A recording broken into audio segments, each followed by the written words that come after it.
Most people come to Northern Ireland for the coastline and scenery, but as people who travel to eat, we wanted to know, what is the food actually like? So we hunted through local recs, historic pubs, and deep dive reviews to build a 24-hour food crawl across Belfast. Today we're testing 10 traditional Northern Irish foods, from a breakfast sandwich bigger than my head, to some of the strangest snacks locals swear by, to see if the country is more than just the Giant's Causeway and what food is actually worth trying. Along the way, we found some serious hits, and a few we probably wouldn't order again. There's only one place for this. We'll get to this baby later, but first, the most traditional, iconic breakfast. When we were doing our research, Everywhere led us right here to Mad Hatter Cafe. This place is known for its big, no-frilled Ulster fry that apparently isn't greasy. It's named after the province that contains most of the region, Ulster, and the key is in the name. Everything on this plate should be fried for a traditional Ulster fry. So you will see more traditional variations, which has beans or black pudding and white pudding. And the locals have some strong feelings about if that is traditional Ulster fry or not. And what it really is egg, bacon, tomato, sausage, and potato and soda farro. As everyone said, even though it is a fry-up, I don't taste any grease. I honestly love the potato farro. It's light and fluffy, but also crispy. It really mops up that runny egg yolk. I've never had it before. An unleavened pancake. Delicious. There's no denying this. It's called a fry-up. It's heavy. You gotta be prepared for that. This thing is good. Oh my gosh, they were literally so sweet in there. She hugged me from behind the counter and just so local, so amazing. And under 10 pounds for breakfast. Value, baby. But what happens when we put an Ulster fry inside a bun? We're about to go find out.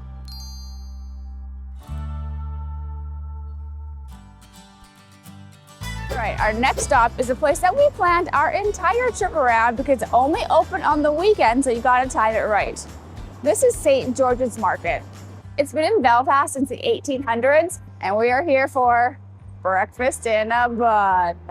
So this is dulse, which is a seaweed harvested off the North Ireland coast, which is a very traditional Northern Irish snack because we're waiting for our BAP to be made.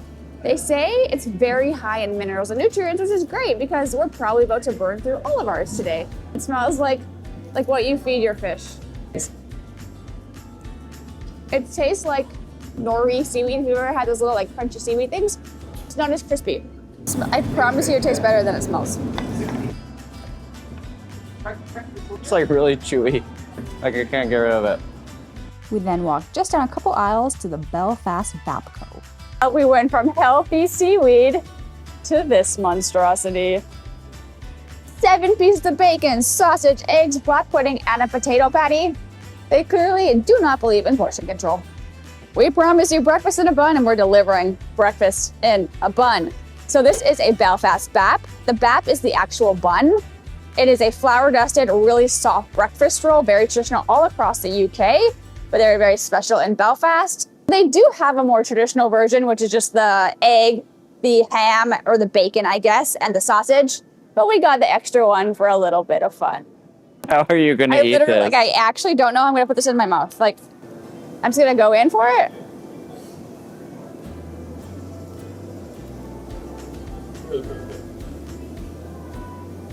Wow.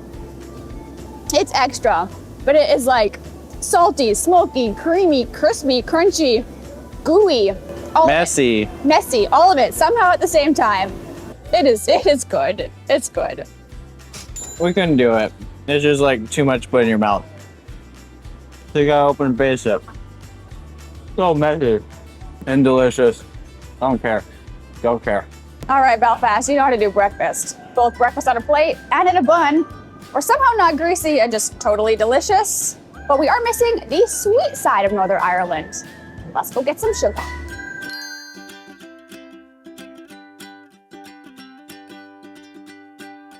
All right, so we are at Sawyer's or Sars. I'm unsure how to say it, but what I do know is they are famous. There's quite the lines. I think we're in for a treat. Mostly for their sandwiches, which we did try yesterday. Literally 10 out of 10. You should try them. But you didn't come here for sandwiches. You came here for traditional Northern Irish food. Like this 15. So this is a very classic tray bake, which is a very common dessert here in the UK.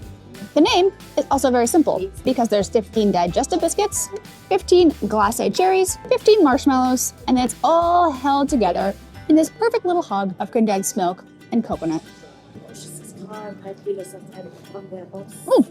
Cherry. So think of if fudge and a Rice Krispie square had a baby. It had that like chewy marshmallow, soft, almost fudge-like texture. It's not as sweet as I thought, and I'm here for it.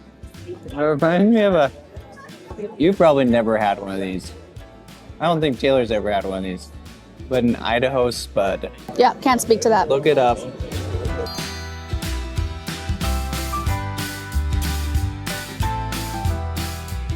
So the next one is one that I'm personally a little nervous to try, but the local said we had to do it, and that is the mission of our channel, to help you eat like a local and avoid the tourist traps.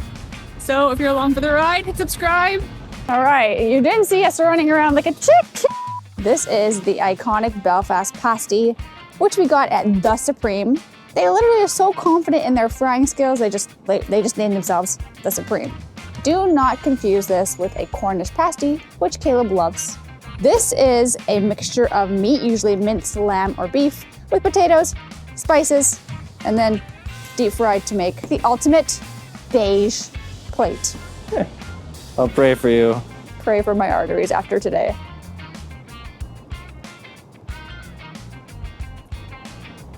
I could see this being like, you know, in the evening after some Guinness.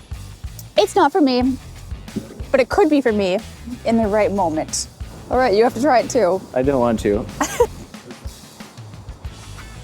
I worked at Long John Silver's for like 2 years. It was my first job. I feel like I'm back there. It just tastes like fried. There's no beef in here. I'm gonna prove a point. There is no beef.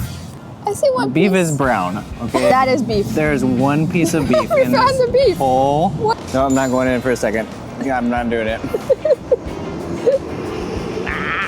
There's only one place for this.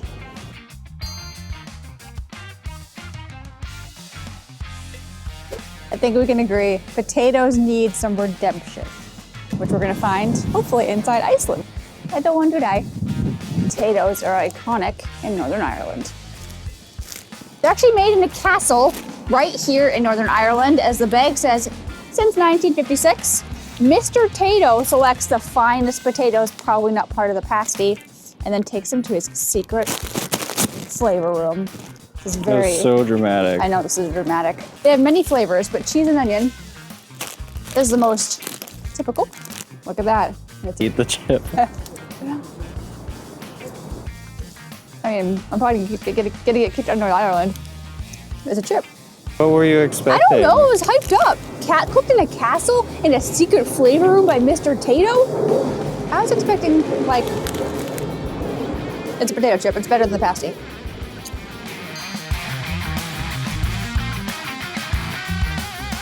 They say there's 7 types of rain. Monday, Tuesday, Wednesday, Thursday, Friday, Saturday, and Sunday. Sun will come out randomly. You never know when you're in North Ireland. And now we need some nostalgia. So we are at old-time favorite sweet shop, the oldest sweet shop in all of Ireland. It's been around since 1905. There's a lot of things we could try, but we're on the hunt for the most traditional Irish sweet with the weirdest name. All right, got some yellowman, and it is literally yellow. The ingredients say No men, though. no men. The ingredients don't say men, but it does say natural coloring. Apparently, yellowman is Northern Ireland's take on honeycomb, and the shopkeeper said that this is different because it's like harder. Oh, it's so hard. Oh my gosh. Put it in your mouth. It's like very sticky and very sweet. So it's like a Jolly Rancher. No, it's worse than a Jolly Rancher. I actually think it's less sticky than Jolly Ranchers. It is kind of good. It's just sweet, but it's kind of good.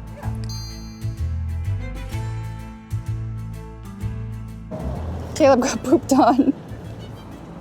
This is my backpack and not my head. After all those sweets, we need something to wash it down. Irish pub time? Heck yeah. Always. Let's go. Next up was Kelly's Cellars, a Belfast pub that's been around for over 300 years. And we came to try the local gin, Jawbox Gin, which is distilled nearby using botanicals from around Belfast Black Mountain. Caleb's boring. He got regular gin and tonic. He's a man. It's not boring. I think it's it's boring. the gin in its purest form. But they also have 2 liqueurs, pineapple ginger and rhubarb ginger, which is what I got. It's pink and pretty. That's how I want to consume my rhubarb. It's a bit dangerous. I feel the raindrops. That's my right away dance. Oh my gosh. Oh my Okay. God, that's your all right. We're going. Ah! Ah! We said there was 7 kinds of rain in Belfast. There it is. Cheers for Sandra. Oh my gosh, it's pouring. In Northern Ireland, you gotta time your stops very strategically. So we're gonna make a run. Hope it doesn't rain again before dinner.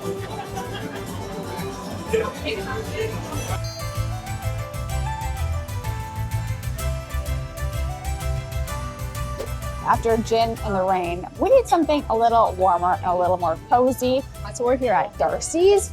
This is a local family-run spot in the center of Belfast, and they're known for their traditional Irish food, but with a modern contemporary twist. Irish lamb stew is big literally all over Ireland, and in North Ireland, you'll find it made with lamb, potatoes, carrots, and some herbs. This is a dish that dates back to the 1800s when lamb and root veggies were cheap and plentiful, so they used them in stew. But it's still really a tradition of Irish comfort food, and it shows up in menus all across pubs and at home. Look at how big, like you have to see this. Look how big this chunk of lamb is.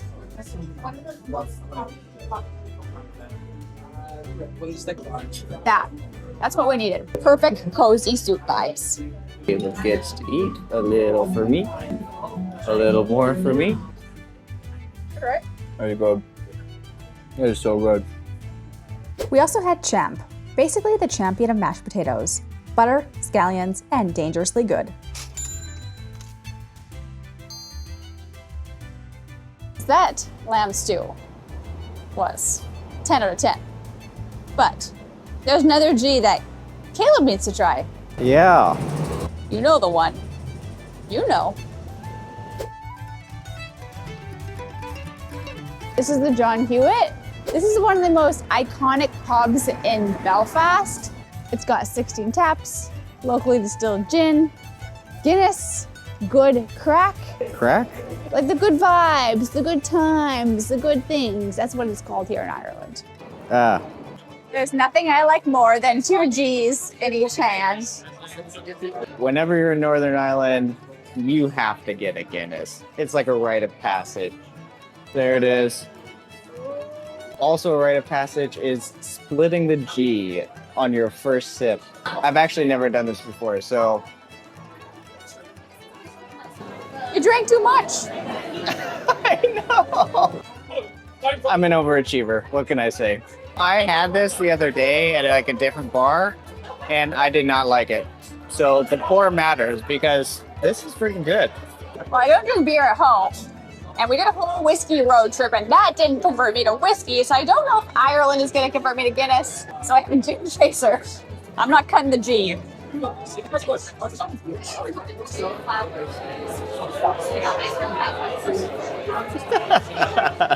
After a full day eating across Belfast, we found some dishes we absolutely loved, and a few we'll leave for the locals. But we learned that Northern Irish food is a lot more varied and more interesting than we expected.